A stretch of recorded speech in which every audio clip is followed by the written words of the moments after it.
তো গাইস, এটার কথাই লাইভে আমি বলতাম, স্পেশাল তেঁতুল, সেই ট্যাশ।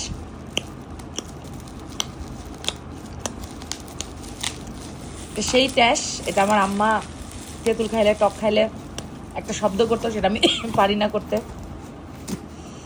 তো সেই মজা, এটা কারা কারা চিনেন, কারা কারা খান, অবশ্যই কমেন্ট করে জানাবেন।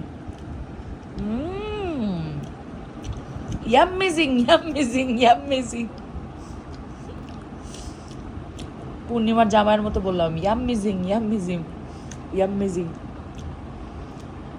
তো এটার জন্য এতদিন ধরে অধীর আগ্রহ ছিলাম, না আমি একটু লবণটা দাও, একটু ভরা ভরা খাই, তাহলে আর একটু মজা লাগবে। দাও না, খুলে দাও। এই যে জায়গায় কোথায় রাখলাম, নাকি এটার নিচে? তোমার এনে তো দিলাম আমি। এখানে কখন দিলা আবার? এখানে তো ছিল, এনে দিলাম না, দেখো নিচে পড়ছে নাকি, এর ভিতরে আছে নাকি? যাই হোক, লবণটা হারাই গেছে। তো আপনারা কারা কারা এটা খেয়েছেন কমেন্ট করে জানাবেন। লবণটা খুঁজে পাচ্ছি না, নাই। এই লবণটা কোথায় গেল?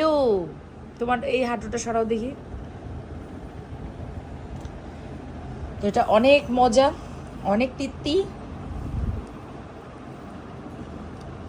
একদম মাত্রাতিরিক্ত তৃপ্তি। আজকে লাইভে এটা আপনাদেরকে খেয়ে দেখাবো ইনশাল্লাহ।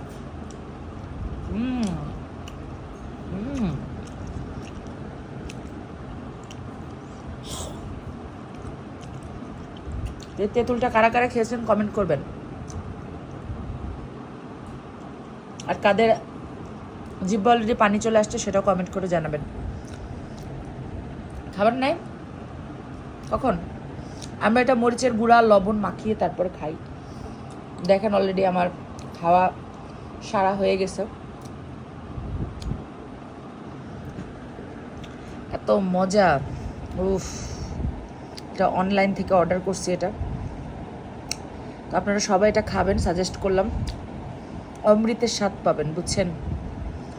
আমি জানি না আমি কেন এই তেঁতুলটা এত পছন্দ করি, কেন এত খাই, আমি নিজেও জানি না। এটা সবাই একটু ট্রাই করে দেখবেন এটা। হ্যাঁ, দেখেন কত ডিলিশিয়াস, মাশাআল্লাহ।